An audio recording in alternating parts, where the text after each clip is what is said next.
Indonesia mengalami persoalan demokrasi setidaknya 10 atau bahkan lebih dari 10 tahun terakhir. Freedom House misalnya menurunkan peringkat demokrasi Indonesia dari yang sebelumnya masuk dalam kategori fully free menjadi partly free sejak 2013. Dan sampai sekarang kondisi kita tidak kembali ke kondisi semula. Bahkan ada kecenderungan kualitas demokrasi kita semakin menurun. Laporan Varieties of Democracy 2025, ini laporan terbaru, menunjukkan bahwa penurunan kualitas demokrasi Indonesia semakin mendalam.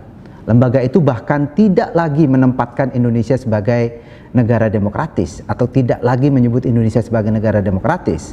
Mereka sekarang menyebut Indonesia sebagai atau masuk dalam kondisi yang disebut sebagai electoral autocracy.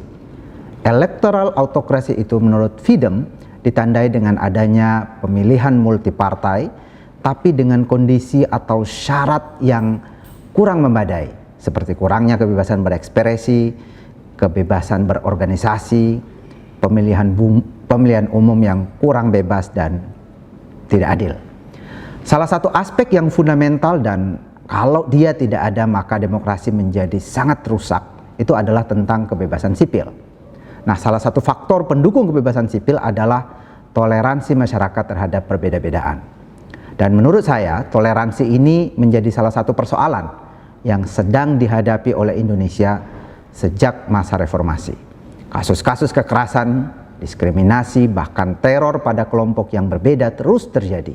Yang terakhir misalnya, ada orang yang dipecat dari pekerjaannya bukan karena prestasinya, bukan karena ia melakukan pelanggaran di dalam bekerja, atau bukan karena ia sering bolos dan lain sebagainya, tetapi dia dipecat karena memiliki keyakinan keagamaan yang berbeda.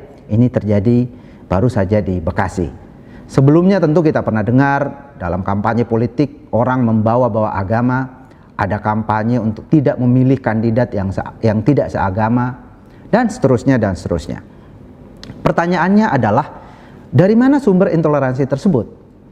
Tulisan Profesor Saiful Mujani pada 2019 menunjukkan bahwa salah satu faktor yang memiliki korelasi positif dengan intoleransi adalah religiusitas. Semakin religius orang, semakin taat beragama, semakin potensial untuk memiliki sikap dan tindakan intoleran. Ini menarik karena agama seringkali dianggap membawa misi perdamaian dan persaudaraan. Islam misalnya, agama yang saya anut, itu memiliki akar atau rumpun kata salam yang artinya secara harafiah adalah damai atau harmoni. Tapi sebelum kita menjelaskan mengapa religiusitas memiliki korelasi positif dengan intoleransi, mari kita lihat data secara lebih detail yang kami temukan melalui survei opini publik di SMRC. Kami mengadakan survei tanggal 29 Oktober sampai 5 November 2023 dan kami menemukan salah satu temuannya adalah ada 21,2% masyarakat muslim Indonesia yang keberatan jika ada kelompok non-muslim yang mengadakan kegiatan keagamaan di sekitar tempat tinggalnya. Yang tidak keberatan 61,9%, yang menyatakan tergantung 13%, yang menjawab tidak tahu atau tidak jawab 3,8%. Yang menarik adalah bahwa kalau kita buat tabulasi silang antara yang menyatakan keberatan kalau ada kelompok agama lain yang melakukan kegiatan keagamaan di sekitar tempat tinggalnya dengan beberapa aspek religiusitas, misalnya mereka yang mengaku taat terhadap perintah agama yang dianut, itu ada 87% yang mengaku sangat atau cukup taat. Nah, dari 87% yang mengaku sangat atau cukup taat pada perintah agama ini, 22%-nya mengaku keberatan kalau ada umat agama lain melakukan kebaktian atau kegiatan keagamaan di sekitar tempat tinggalnya. Yang merasa kurang atau tidak cukup taat itu 11%. Dari 11% ini yang keberatan terhadap kondisi tadi, ada kegiatan keagamaan agama lain di sekitar tempat tinggalnya, itu hanya 17%. Dalam aspek mereka yang mempertimbangkan perintah atau nilai-nilai agama dalam membuat keputusan penting dalam hidupnya, yang mengaku selalu atau sangat sering itu 86%. Dari 86% ini 22%-nya keberatan kalau ada umat lain mengadakan kebaktian atau acara keagamaan di sekitar tempat tinggalnya. Yang menyatakan jarang mempertimbangkan agama 12%, dan dari 12% ini hanya 18% yang mengaku keberatan. Ada 54% yang mengaku rutin atau selalu melakukan salat atau mendirikan salat 5 waktu. Dari 54% ini 25%-nya keberatan kalau ada umat agama lain melakukan acara keagamaan di sekitar tempat tinggalnya. Sementara yang mengaku cukup sering melakukan ibadah salat 5 waktu yaitu 28%, 17%-nya mengaku keberatan. Yang menyatakan jarang, sangat jarang atau tidak pernah salat 5 waktu 17%. Yang mengaku jarang atau tidak pernah salat ini hanya 16% yang keberatan kalau ada umat agama lain yang melakukan kebaktian atau acara keagamaan di sekitar tempat tinggalnya. Puasa Ramadan juga polanya semacam itu. Mereka yang rutin atau frekuensinya lebih tinggi melakukan puasa Ramadan itu cenderung lebih keberatan dibanding dengan yang frekuensi puasa Ramadannya lebih rendah, keberatan terhadap umat agama lain melakukan kegiatan keagamaan di sekitar tempat tinggalnya. Demikian pula dengan salat sunnah. Kalau kita lihat polanya, kita lihat di sini ada semacam kecenderungan bahwa semakin taat atau mereka yang lebih taat atau lebih religius itu cenderung lebih kuat resistensinya pada kelompok agama lain yang ingin melakukan acara keagamaan atau kebaktian di sekitar tempat tinggalnya. Hal ini juga berlaku misalnya dalam indikator soal apakah keberatan atau tidak keberatan umat non-muslim membangun tempat peribadatan di sekitar tempat tinggalnya. Di survei kita menemukan ada 31,5% yang menyatakan keberatan, 51,3% menyatakan tidak keberatan, 12,8% menyatakan ya tergantung, dan yang tidak menjawab 4,3%. Nah, kalau kita lihat di sini polanya persis seperti yang tadi, bahwa mereka yang cenderung taat beragama, taat terhadap perintah agama yang dianut, sangat atau cukup sering mempertimbangkan nilai-nilai atau perintah agama dalam membuat keputusan penting, frekuensi salat 5 waktunya lebih sering, frekuensi puasa Ramadannya lebih sering, frekuensi melakukan salat sunnah lebih sering, itu cenderung lebih resisten terhadap fenomena di mana ada umat agama lain yang ingin membangun tempat peribadatan di sekitar tempat tinggalnya. Hal yang sama juga terjadi misalnya dalam aspek politik. Kalau kita tanya apakah Anda keberatan atau tidak keberatan jika orang non-muslim menjadi presiden? Ada 48% yang menyatakan keberatan, 35% menyatakan tidak keberatan, 12,6% mengatakan tergantung, dan 4,5% yang tidak menjawab. Nah, lagi-lagi polanya sama, mereka yang memiliki tingkat kereligiusitas atau ketaatan pada agamanya lebih tinggi, itu cenderung lebih keberatan terhadap adanya wacana warga yang memiliki keyakinan atau agama lain untuk menjadi presiden. Nah, pertanyaannya adalah mengapa religiusitas terlihat menyumbang intoleransi di Indonesia?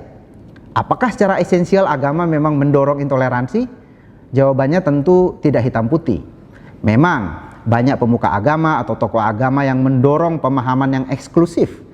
Bahkan tidak jarang juga aksi-aksi terorisme itu dilandaskan kepada dalil-dalil agama atau berlandaskan kepada fatwa-fatwa dari mereka yang memiliki otoritas agama. Tetapi tidak sedikit juga mereka yang memiliki otoritas keagamaan Islam misalnya di Indonesia, tetapi justru mendorong sikap yang lebih terbuka dan inklusif, menerima perbedaan.